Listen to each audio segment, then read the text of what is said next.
rongo ki te tangi a te korimako. Kōrero flowing out the hooker force. Kaupapa relevant, kaupapa out of bounds, kaupapa exigent, kaupapa paramount. Nā ko nā whakapiri mai ki te kaupapa tino whakahira hira whakarongo pi kari mai. Hare mai, o Taringa hare mai. We gotta gather up close everybody. Gather up close everybody. Kani move that body. Kani move that body. Ka hihiri ki runga, ka hihiri ki raro, ka hihiri ki roto, anei te ngākau e hihiri nei. Ki te rāhiri a koutou, kua whakatata mai anō, ki te pokapū o Taringa, māko nā, anei mātou e mihi atu ana. Tēnā rau atu koutou katoa nau mai hoki mai ko Taringa tēnei, Taringa hi, Taringa ha. Taringa ha, hi ha. Coming at you from the bustling metropolis of Kaumatu. Here under the auspices of Te Wānanga Aotearoa. Tēnā koutou. Me ngā mihi anō hoki kia koutou te māngai pāho. Tēnā koutou tautoko mai nei. E te iwi e. E te iwi e. Tēnā koutou. Tēnā koutou, tēnā tātou. Tēnā koutou, tēnā tātou katoa. Mauri ora. No, park that one. Taihoa. Taihoa e. Koro tia i tērā. Ai. Ai. Hoi anō, kia huri tonu ki te kiwaha ne. Kia moe mai koutou. Usually, with our timing, someone comes out with a card. Yes. And they're not in a bikini. Nah, Morgan's away today. E nāne, he me e whakati mai ana kia mātou te taima. He mata taima. He mata taima. Kei waita taima. Kei waita taima. There's kiwaha there, waita taima. Waita taima o ta taima. O ta taima, koe mamu taima. Ai. But I tēnei taima, that's not our kiwaha. Kia ora. Ko tā tātou kiwaha, ko te he aha te aha. He aha te aha. He aha. He aha te aha. Okay, and what's that got to do with the person with the timer? Well, you know, aha kua puta mai tērā tangata me tana tohu wā, he aha te aha, kaori e aro ake. Ai. Okay. Yeah. So even though that person came out with their notice showing the time, didn't matter, that person took no notice of it. Yeah. No notice of them. Kaori aro ke atua te kai kōrero kia. Yeah, koera te he aha te aha. To no avail, didn't matter. Yeah, that's... See, I thought he aha te aha was something different. I just thought it was like what's the haps? What are we up to? Yeah, ko pēnei hoki e. Ai. Yeah. Well, e koera, kei te horopaki, e aha ana te aha. Ai. E aha ana te aha. E aha ana te aha, and he aha te aha, I tērā, engari tēnei horopaki ko te kiwaha nei, he aha te aha. Yeah. Aure te ki te auare ake. Auare ake e kāre te taihua I pota. Yeah. To know about. Hoino kei te horopaki ke ne. Yeah. Me tohu ana I te tikanga o te koina. Ngā kōrero e rua. Yeah, rerekētanga I kei tō wairua tonu te he aha te aha me te auare ake, engari he rerekētanga anō. Ne, kiko nā koe tohe mai ai ki au, he aha te aha. Yeah, you can sit there arguing to me. I don't give a damn. Yeah. Ahua pērā tērā. Yeah.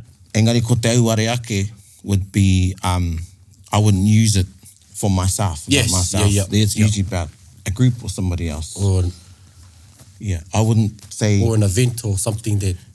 Yeah. In that instance, I'm talking... So in that example, I'm talking about him and I. Right? So he's saying, I said to him, you can sit there arguing to me. To the cows come out. Right. So in that instance, context, it means, I don't give a damn. Yeah. He waita taima tō tohe mai. Yeah. Whereas auare ake would be, me tauire mo te auare ake. Auare ake. I haere koe ki te whakatutuki I tētahi kaupapa, engari auare ake. Yeah. You didn't succeed at that kaupapa. Yeah, or something didn't come of it, or you didn't achieve what it was, or... Hā te me e kimi ana I tētai tauireke ki te rerekētanga distinction. Distinction, eh? Yeah. Wai. I hoko au, this is me, not you. Yeah. You would know. I hoko au, ka kōrero tāwane, ka me koe, me pene. Ai. And I thought, Māku tētai kāmera hou. Ai. Yeah. You know, more expensive than yours. Man, they must be pretty expensive. So I buy this mean-ass camera. Hārau ki te whakaahua, ne? And still, kore take ku whakaahua, ne? Ai. Because kei runga tērā e te tohungatanga o te tangata. Ai. Am I right? Like, Aho ko te toki, mā te kai pupuri o te toki. It's not the tools, it's the person. Ai. koina. And I would say to you, well, I hoko au i tētai kāmera, I nā te nui ki te utu, ana ki te mai whakaahua, te mutungiho, hea te aha. Yeah. So, you know, when I bought this expensive as camera, but in the end, it didn't matter. It didn't matter. Yeah. Right, yep. Yeah, kei te kite ko I te rereke tangi nāne o te auare ake me te hea te aha. I think so. Yeah. Yeah. Kaue pātai mai mō tētahi tauira. Well, kia mau I koe te hea te aha. Ai. Ka kite koe I roto I ngā whakamahinga, te tikanga o te hea te aha. Mai te tai tauira. E hoa kei te rehuru I tonu hoki aku whakaro. Mo te hea te aha, e purupuru ana taku ihu. I whakamahi au te wairehu a tēnei.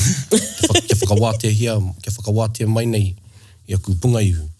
Engari, hea te aha. Ai. E pēnei tonu ana taku reo. Yeah. Yeah, that's good one. Yeah, ana I reira ka kite au. And Ko he te auare ake. Ai. Ko te auare ake, e hāngai ana ki te aho o te tangata. Me tika tau kōrero. Yeah. Ka hāngai ki te mahi a te tangata. Ka pai. Okay.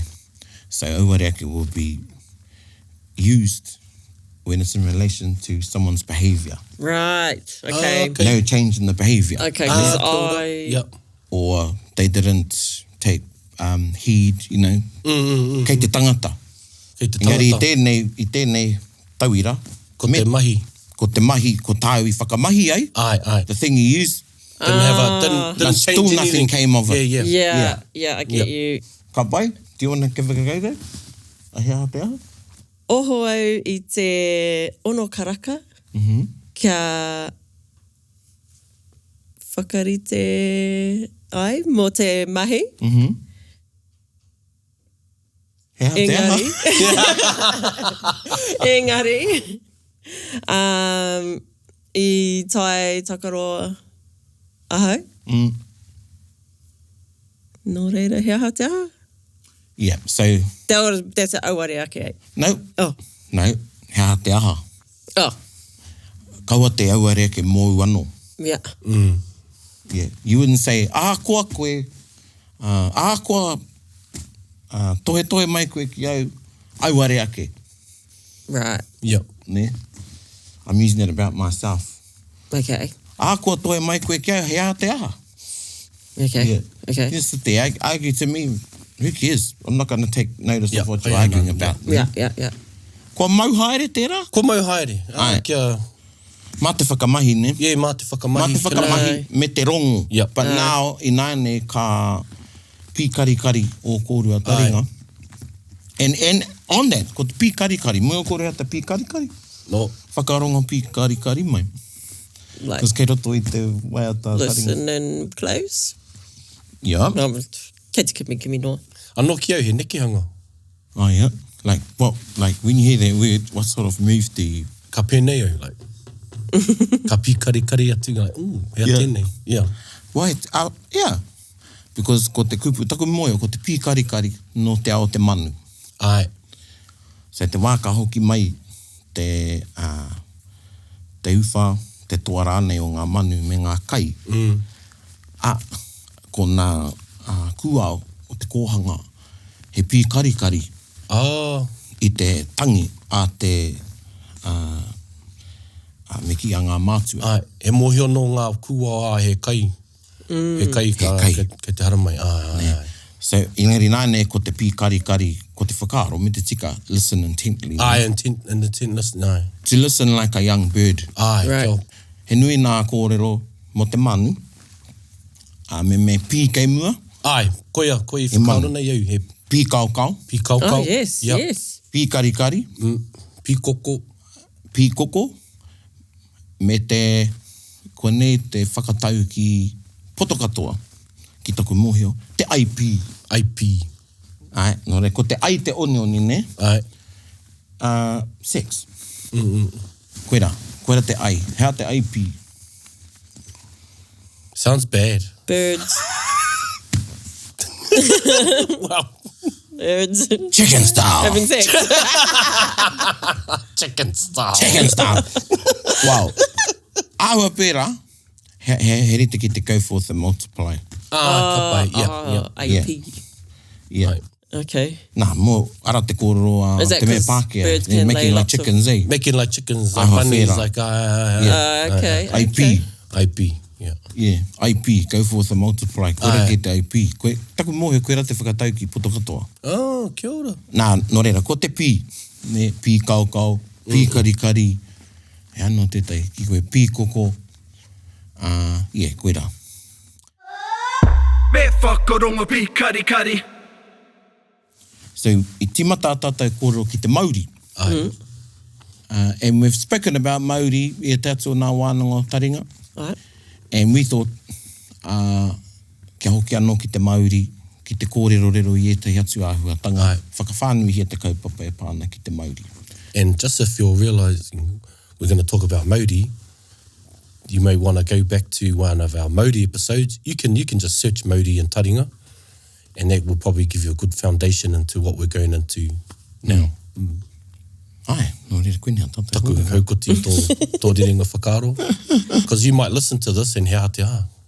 Exactly, there you go. Yeah, ka pai tēnā. Yeah. Yeah. No reira. Nō reira. Hea haia te Mauri. Pai tō whakataka i te ia. Ia, hea ia.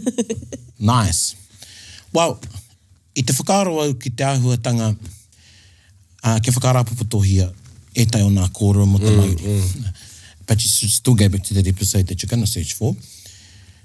You have tētai Mauri, kei roto i nā mea katoa e orana. Ne. Everything living thing has a Mauri. Kia ora.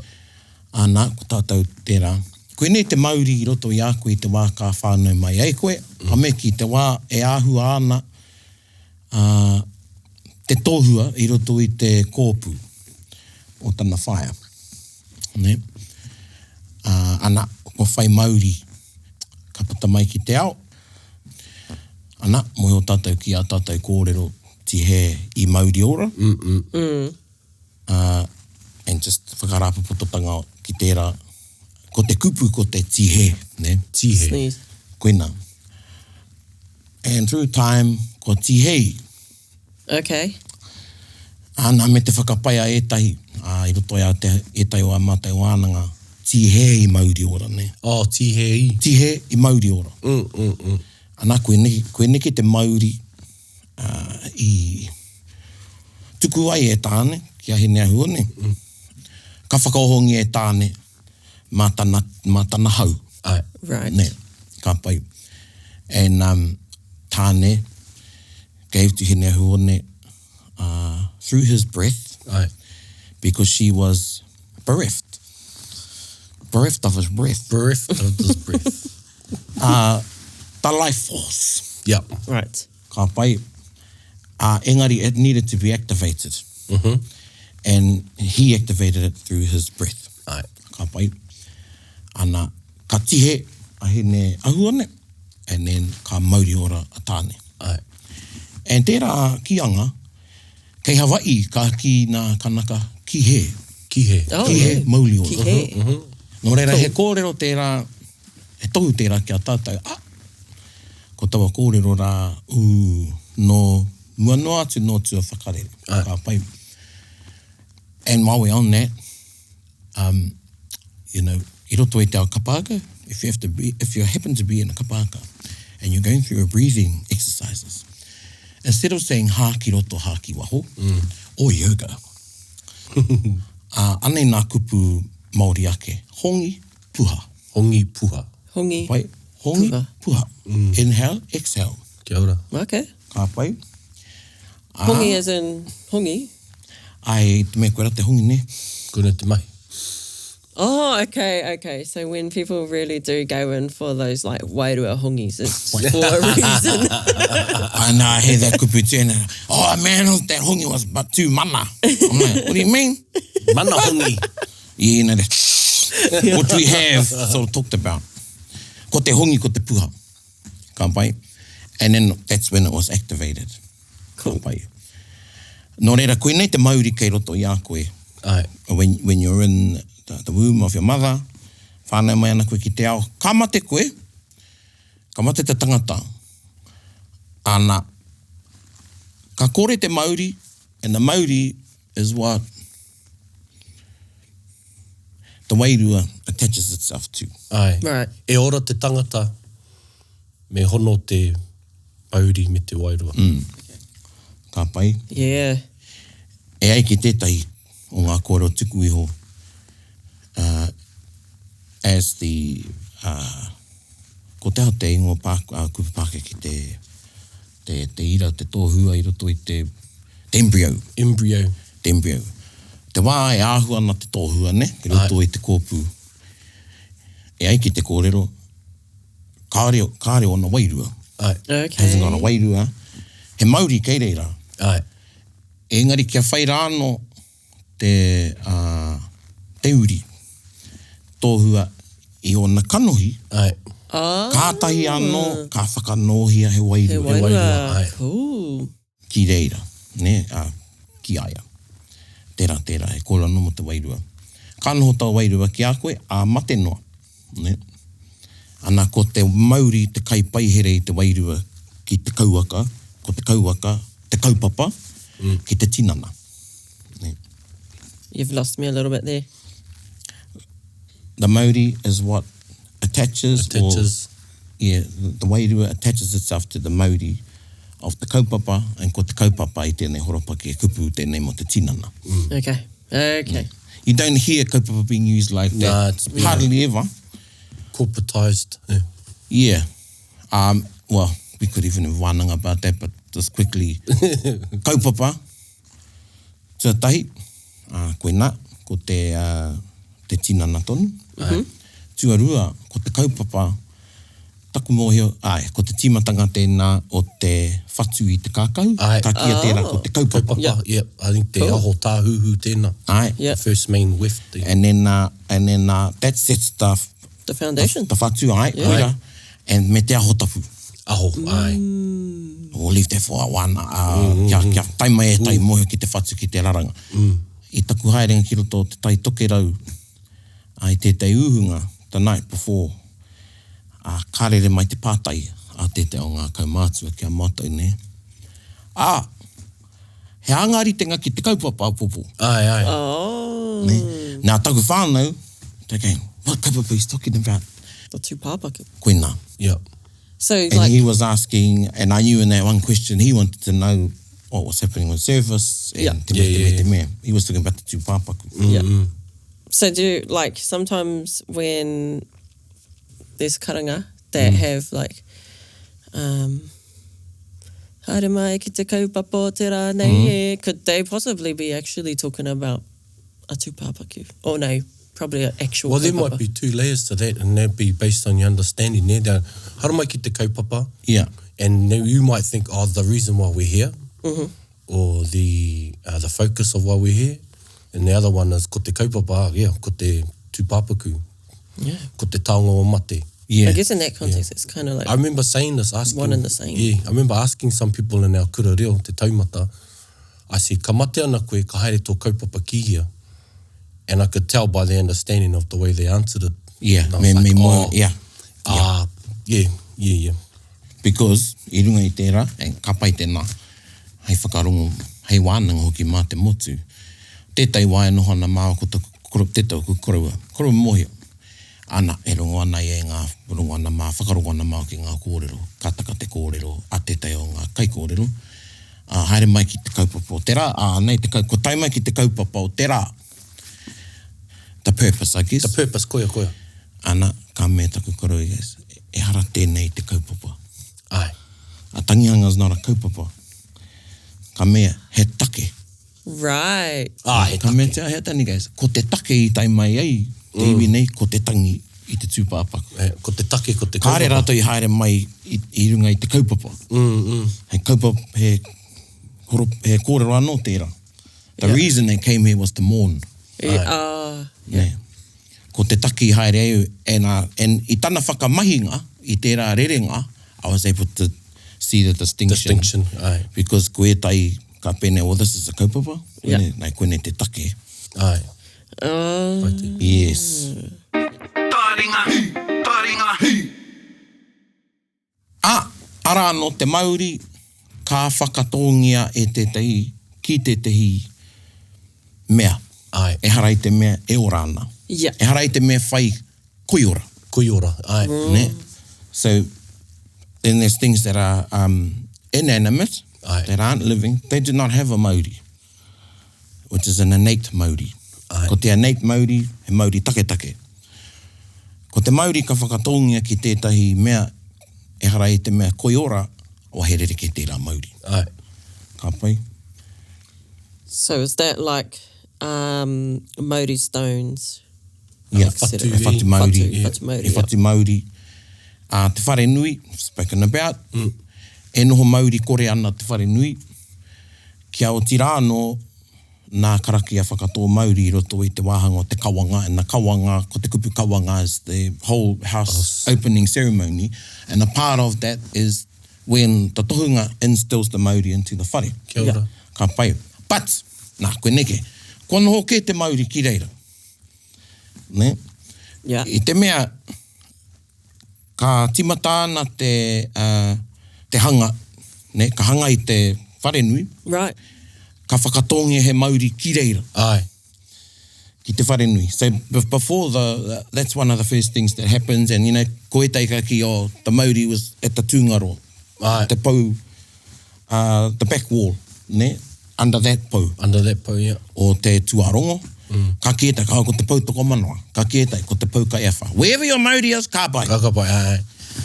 But that Mauri is like the Mauri i whakatongi ai ki roto i he nea huone. It hasn't been activated. Right. Ka activate nia, tawa Mauri rā, i te wā ka oti ngā tohunga te whakatō Mauri. Ai. Ne? Yeah. Koe rā tētahi wāhanga o te kawanga o te whare. So ko taua mea rā, aha ko te aha ko he whatu he aha rānei. Ka tohu mai he pūhiko kia whakahihiko rāno, whakahihiko tia rāno e te tohunga. Koia. Puts the spark in. Koia. Uira mai, Yeah. Hang on, taiwa, yeah. Yeah, koira. Ka tai ka whakaohungia te Mauri, and koe nā no te tikanga, ka rehe karanga. Kia oti rāno nā mahi te kawanga o te whare, me te whakatō Mauri, me te whakaoho i te Mauri, kua ho te whare. The house has been awakened, ne? The house is born in effect, ana koe nā ka noho ko te pauri. Ei, pēnei, e putāna i te kōpū o te wahine ki te whai au ki te Amarama. Ai. Now, because the house, and even though it's been named, ko ai te ingoa te whare ko mea.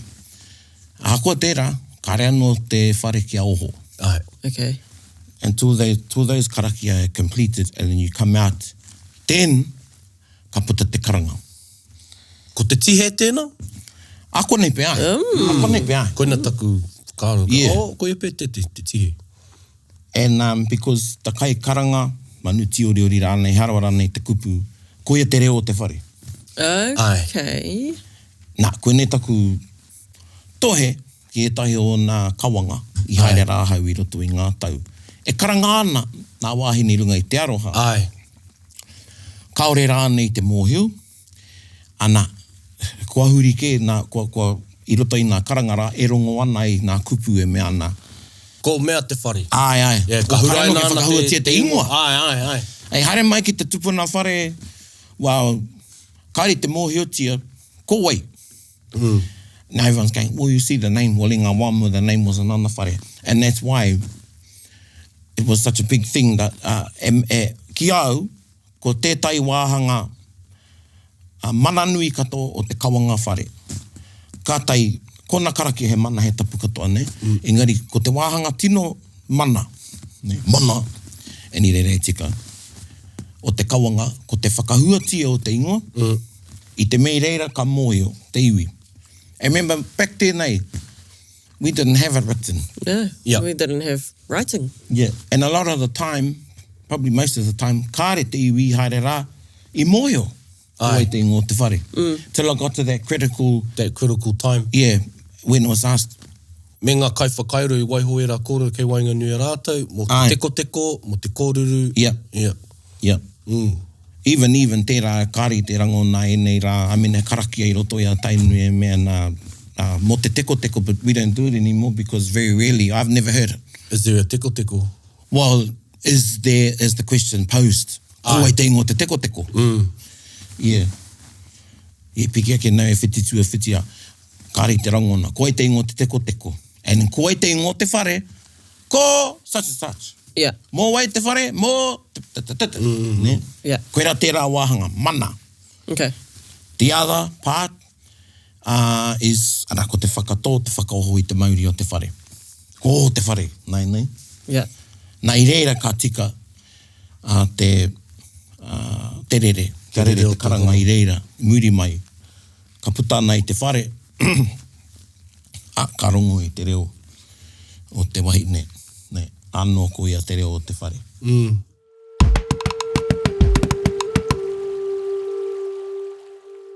Now, ke hoki au ki taua Mauri, I whakanohia kei te kōrero koe mō te kōwhatu.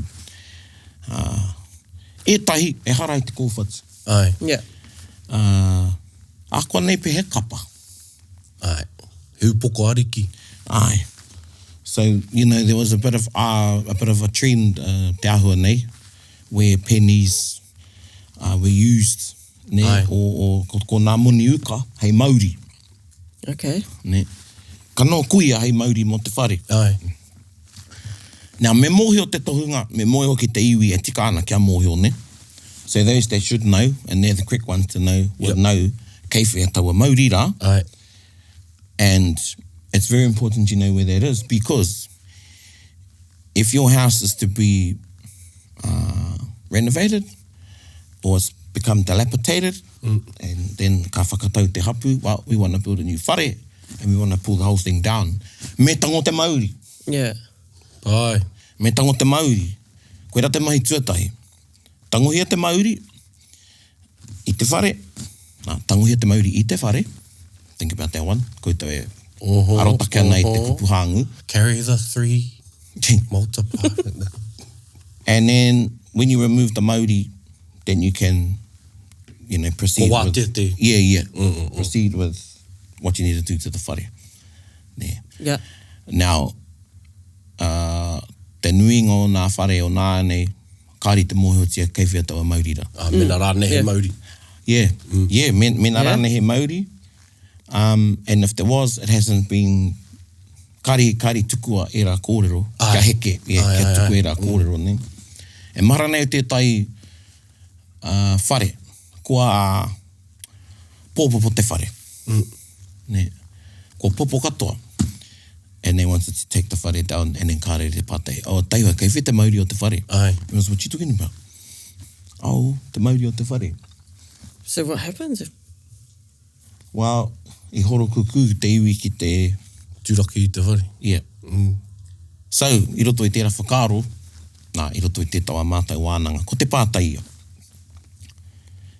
I te mea nā te tangata te Mauri rā I whakatō ki tētahi mea, he Mauri mo te whare. He pai noiho, ka riro mā te karakia tawa Mauri rā e tango mai, I roto anō hoki nā whakaaro. I tēnā o te kimi, I te whatu, I te hake rānei, kei reira rā te Mauri I whakatongi ai e ngā tohunga omua. Ne, so is it okay to just by karakia and thought remove the Mauri to keep it in safekeeping? Or do you need to find where that... The kaupapa. Yeah, te kaupapa. Yeah, te kaupapa o taua Mauri, te kauwaka rānei, to extract the Mauri from the whare. And everyone's going, wow. Could be, yeah.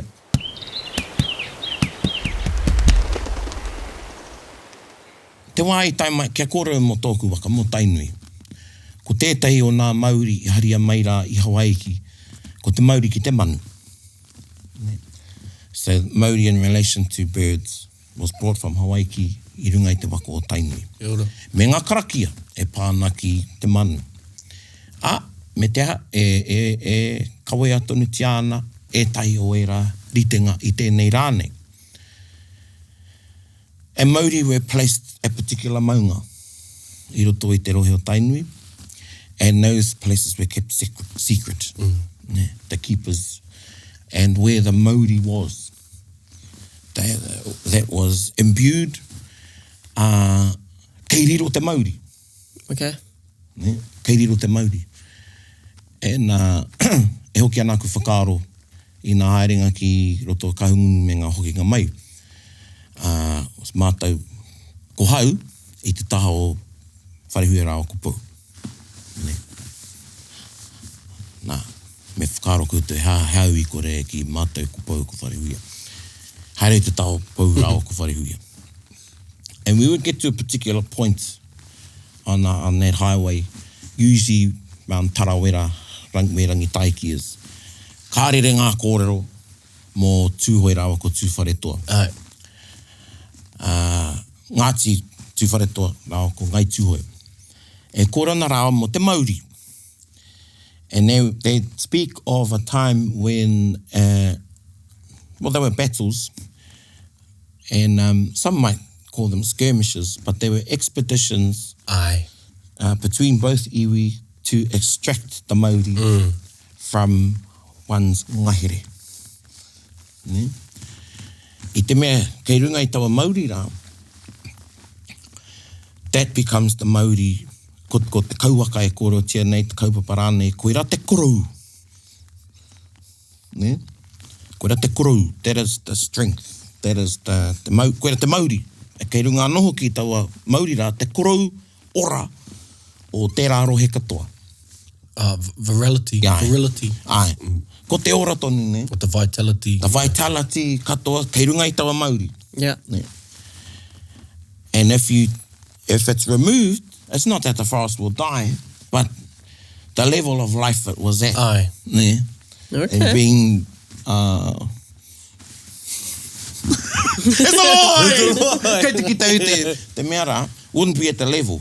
Okay. So there was this sort of, go find the Mauri and tangohia and take it to And that put one. it on this side. So kei rere mai ngā manu I konei. Yeah. Ne, all that things. Right. Yeah. So, okay. I was imagining it might have been a bit like they sort of claimed.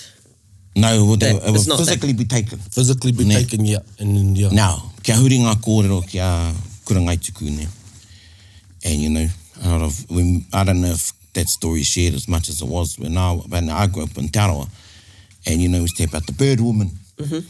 And the story that I grew up with, because I tupu I Tarawa, was, Hātūpātū got lost, ended up in the ngahere, and the bird woman caught him, kept him. He escaped, went into a rock. She chased him, she couldn't get him. Fell into And lava. and then she followed him back to and the hot pool, ko wareware te ingoi mate rā, kei te whakarewerewatanga. Koe ra te kōrero whānui. Kia hoki mau ki te kāinga, ka rongo I ngā kōrero a tōku rahi, that her job was to look after the Mauri. Ai, kaitiaki Mauri. Oh, okay. Ne? And so Hātūpātū might have been after that. Koea! So, kurungaituku was vilified. Like I tinga kōrero ai. Yeah. Yeah. Yeah, and that was her job, and koe ra ke te whai ngā Hātūpātū, e mōhio nōna, ko te Mauri rā, he mehiri mai runga I a Tainui. Ne? And each waka, I tēnā waka, a nā no karakia, me o nā no haipapa, ne? Had their responsibilities. Ne? Yeah. Ka mutu ko tawa Mauri rā, I whakatōngia awo ki hurakia. Ana ka hurakia he maunga, kei te rohe o, kei reira rā, ko ngā rohe, Ngāti rere ahu, mane poto, raukawa, tūwharetoa, kei reira hurakia. Ka toe rā ngahere, ka ora I tawa Mauri rā. Ne? Ooh, that's a strong Mauri. Koe nā, ne? And koe ra tētai wāhi manu. Yeah. Ne? Anyway, koe ra te mahi a Hātūpātū. And then she succeeded. And you know, protecting the... koe nā. A koe mate, te mutingiho, kāririro i Hātūpātū te Mauri. Ne? He didn't get the Mauri. And her check, because I always thought, why would she chase him all the way there? Yeah. Well, that's why. Was to make sure he didn't come back. And you don't hear any kōrero after that. No.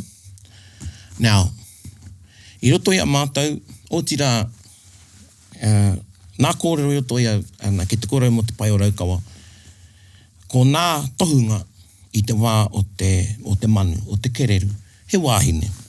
Kia ora. Ai. He wāhine. Anake roto i te tau mātou karakia, pātere e me ana. Mānoa ia e ki mai utaina koe ki te iho te mōtā ngā uranga kei te rapa. Noia will tell me, ne, to go such and such. Now, tēnei wahine a noia, he ruahine. Okay. Ana, i runga i aia, i raro anō ki aia, ngā mana ki te mahi manu ki rā ngahere. Ko noia no te mea i kaua ki te kōrero? Kau.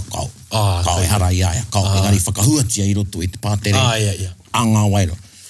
So, he wahine te tohunga. He ruahine. Ana, e haere nei nā kōrero. Oh, where there? Wahine? I karakia? And ai! Engari, he wāhanga tō te wahine. I roto i ngā mahi. Kāore te tāne, I whai wāhi ki e tai o ngā mahi nei. Ne? And nothing happened in the season until she said. Ko te first fruits. Kumara Garden has first fruits. Ne? Ana, the surviving, for want of a better word, residue, I guess, of that tikanga, or a haunt, let's call it that. Yeah, haunt. A haunt of that tikanga survives in te ringatu, te hai ringatu. Ai. Ka pai. Te māratau tāne, te māratau wahine. Ne? Those were tuahu and parts of the ceremony in the Kumara Garden. And one was that the tāne had to whakahaere, and one the wahine. Ne? He mahi tai. Yeah. Ne? Engari i nā nahere, ana tataki hurakia, wow, no te ruahine te mana. And it's another one of our, ina tapatapa te tai, he tapatapa manu. Koe nei nā momo. Now this is all going around Mauri. Yep. Ka pai? Yeah. And you had to look after that Mauri. And that Mauri and the ceremonies, rituals connected to the Mauri were connected to their place, to their maunga, and every single stream, and everything in the forest around it. Ne? When you went to those sacred places, that's where your centre of thinking was. Ai. Because that really kept you, your existence, upon this earth, within this earth, alive. Ka pai. And, ao, kora mo te maramataka, well, that was the maramataka. Ne.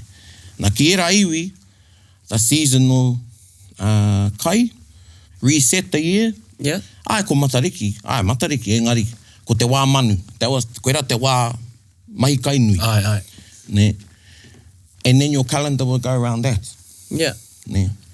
But there were things you needed to do before you started your season in relation to the Mauri at Hurakia. So when, nai ne henui te kōrero o te food sovereignty. Me taku tautoko I tērā. Food sovereignty. Grow our own food. What else was taken when, or removed in the colonization, and religion had a lot to do with that and everything, was our observation, preservation, promulgation, and participation. Put that in a wrap. Yeah. And every single iwi, rohe, hapu, had places like that. Yeah.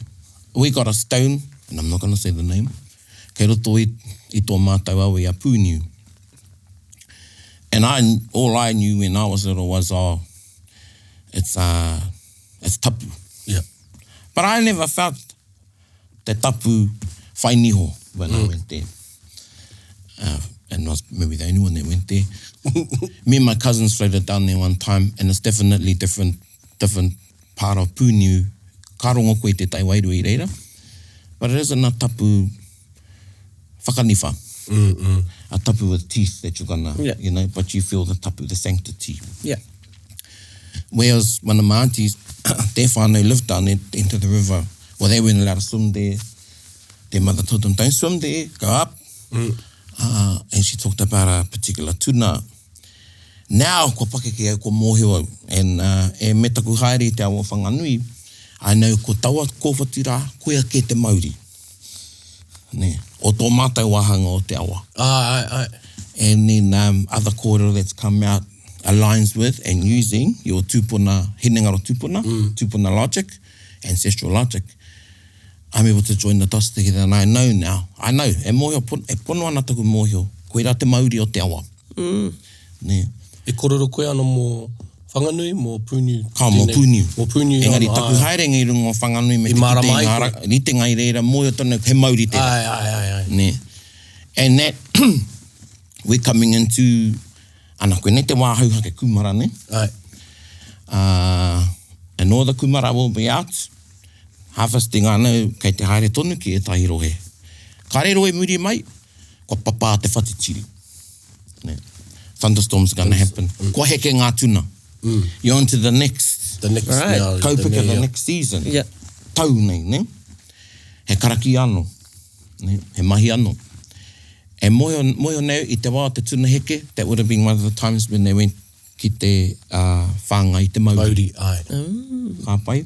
So every year, that's what's happening in particular seasons. And everybody roto e te kāinga me te pāniu, e haere ana ki te whakatutuki ngā tikanga. And that kept us connected. Ne. Kept us connected because you're always recentering yourself at those times of the year. Yeah. Me pehe whāngai I taua Mauri. O hea e tahi whakaritenga? Well, kei roto I ngā amonga tapu, so in the offerings. Amonga, koe rā te tai kupu. Kei roto I ngā amonga tapu, me ngā karakia. Ne. All of that is important in sustaining, not even sustaining, but and looking after, but making sure that the Mauri maintains its high level of energy. And because everybody's whakaroa centered there, ki taua Mauri rā. He kai anō. O he korau anō. E korau anō. Right. E korau anō. He korau anō. And it's like, you know, something go to a hui. And, I don't know, he kinu pē tēnei engari, you know, ko te kororo mōku, nā wama, you're the life of the party. Hey, ana tētai. Tana he wiki anō, ma. Yeah. Hey, they're the vibe. And that, you know, that person, everybody's jumping because of tētai e tahi rānei. Nā kui rāno te Mauri. Engari, kawarawa ko te whakamaitera, koe te Mauri o te pāti. But koe rā te whakaaro, I runga I te Mauri. I te korenga o tata e mōhu ki awa wāhira, kei reira rā ngā Mauri, why don't we know where those places are? Well, because we stopped with our ceremonies and rituals. Why did we stop with our ceremonies and rituals? Because we got new kai. What was the new kai? It was potatoes. It's all at the sugar, it was supermarket. flour. Hea te kai mo te warene, he taiwa, he riwa. Koina. And all the new food, which is beautiful. I love, you know, peaches and corn and all those sorts of things that they started growing. Kāre he tikanga ki e rā kai. Okay. Ne? So they wouldn't, like, before they started preparing the land and that for planting, they wouldn't do some sort of Mauri. I'm sure there would have been karaki and things, but in terms of a dedicated atua, and under that atua is the ritenga or ceremonies and processes. Hore kau pē I mōhio, hore kau pē he whakapapa. Whakapapa atua nei. Koina. You know, ahum ke mai e rā I whakapapa ki anō. Okay. You know, and he nui, ki te haere ko te hurihia ki roto anō I o ko te iwi. Hapu, do the research, and usually there's clues in waiata, karakia. E tai kōrero me tai wāhi I roto I te rohe, kāre kore he Mauri kei reira. Ne. So all of that is part of food sovereignty. Food sovereignty isn't just growing kai for yourself, but tā te Māori titiro, ki oku nei whakaaro. Māori nei, is growing kai in a Māori way. Kia ora. With our practices. Ne?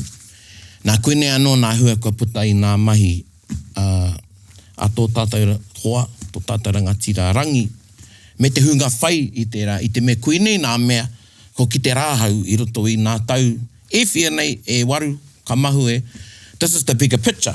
Yes, yes. Don't just do your umukou, that's the first step. Right. Hey, getting Layer one. Layer one. socializing it and then having that practice. Yeah. But Momo te pango, if you're only going to have your umukou whetu, and through the rest of the year, you do nothing. Yeah. Ai. And you know, Kia hata. the other part that, and I see... Hea te aha. Hea te aha. Yeah. Kia ora. You know, Yeah. kua te umukou whetu, hea te aha. Kare tonu te iwi te aro ki taiao. Ai. Because that's what it's about. And i nai nei, iahu mai e tahi e rā tūkau e rā kumara, i a rātou ake māra. Ana. Whakaro ana ki taku hoa a ranginui. Yep. Tā rātou whakatupu i a rātou ake hua. Koina. I te aroa, pikirangi. Yeah. Pikiao, yeah. Yeah. So rā ho tangata So another, toa. Ko te kumara he tapu. Ai. Right, yeah. Nā e pērā anō. Nā māra kumara, he Mauri tō nā mārara. Ne. Ko te tohunga ki te māra kumara, nui ake, en ka repe tai whakai. Nui ake tana mana i tēnā o te tohunga taua. Taua, ai. Kauhanga riri. Really? Because he was in charge of looking after the spiritual sustenance Of of the the people, garden, yeah, of the- the people, because you didn't go to war all the time, and you went gardening all the time, but your gardens are going to sustain you through the winter. Our people once were gardeners. Yes. Yeah. Well, hea te rakoro, it's better to, Soldier in the garden. yeah. And if wherara, we were Rather than a seasonal, gardener in the war. seasonal fighters, eh? Seasonal, ai. He pērā kare koe riri i te tai wāhanga Ai. o te tau. And again, you know, this is all bringing back e rā kōrero. Yeah, ka haihai mai a rehua ko putanga taua. Yeah. And again, another thing that, so ngā kai, hou, and it's interesting, you go back and you see, if you follow tēnei rangahau, tēnei tātai ka kite koe i tētai huarahi, i patu ai te mana motu hake Māori. Kia ora. Ne. And koenei no tētai wāhanga e ngaro nei. And the potato, the influence that the riwai had, being more of a sustainable food in that the tapu that were enacted and exacted i te wā o te kumara, you didn't have all of those sort of Yeah. Everyone could Problems. Everyone could grow potato. Right, yeah. So you didn't could need a have- tohunga for riwai. Yeah, you get a mass scale Yeah. Yeah. And it became the choice, of play. particularly around the years of the Muscat Wars, mō ngā tau o tērā wā, Okay. ko te taiwa, ko te riwai. Yeah. Tēnei ai.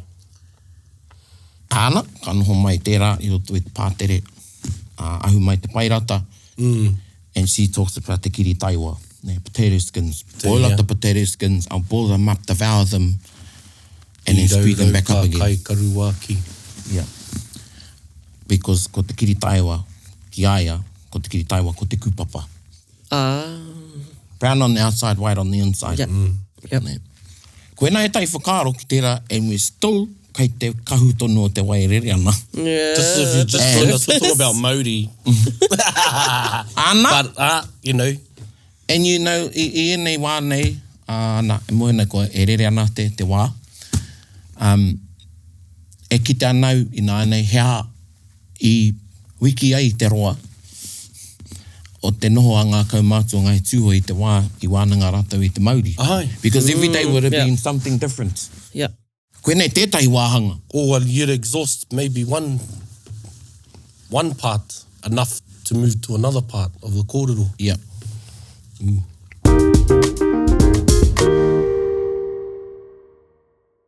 Koe rā tēnei wāhanga e pāna ki te Māori.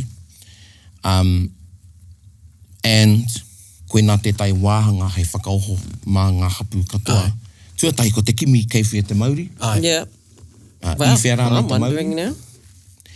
And anei hau e ki nei. Kāre he mate o te whakatoa Māori hou.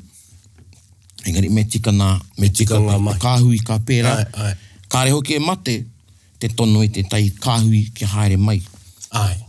Before you wrap this up.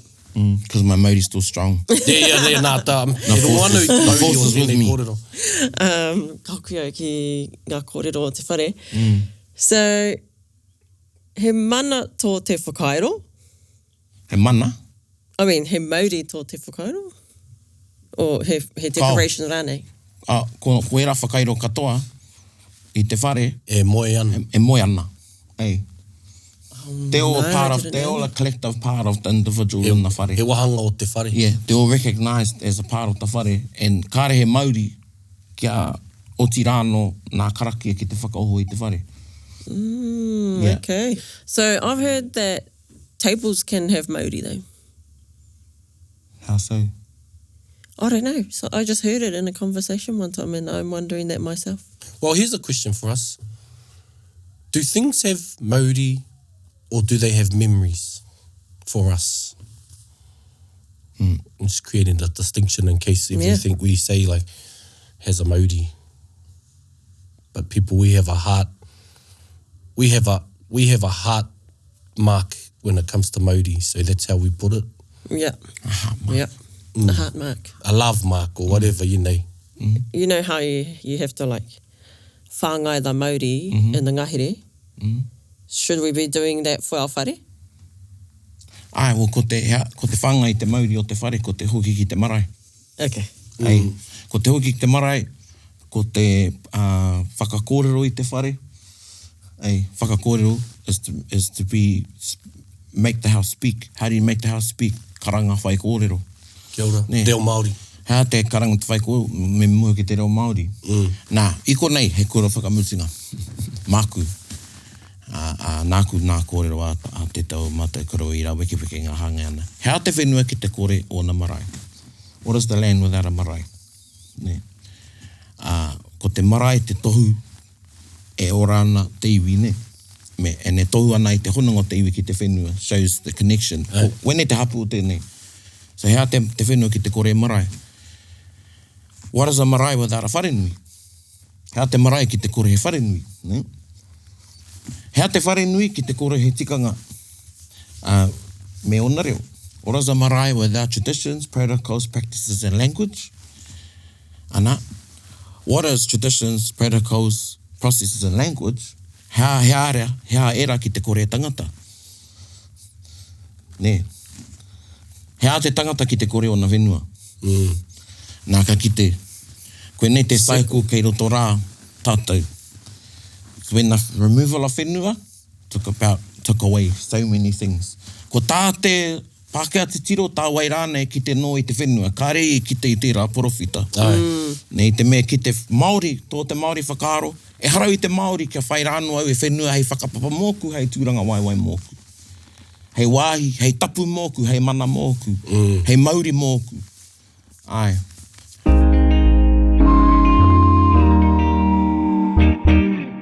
Anyway, kanui tēnā. Kanui tēnā. Oh, Ko te Māori o te matawā e... Ai, e ngoi kore haere ana. Engari, koe nei ngā wānanga ki tērā. Oh, man. Tāhua.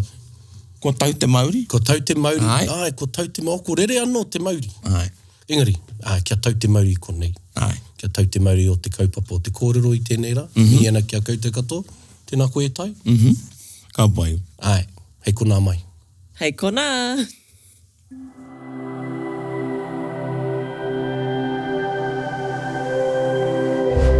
Ko te reo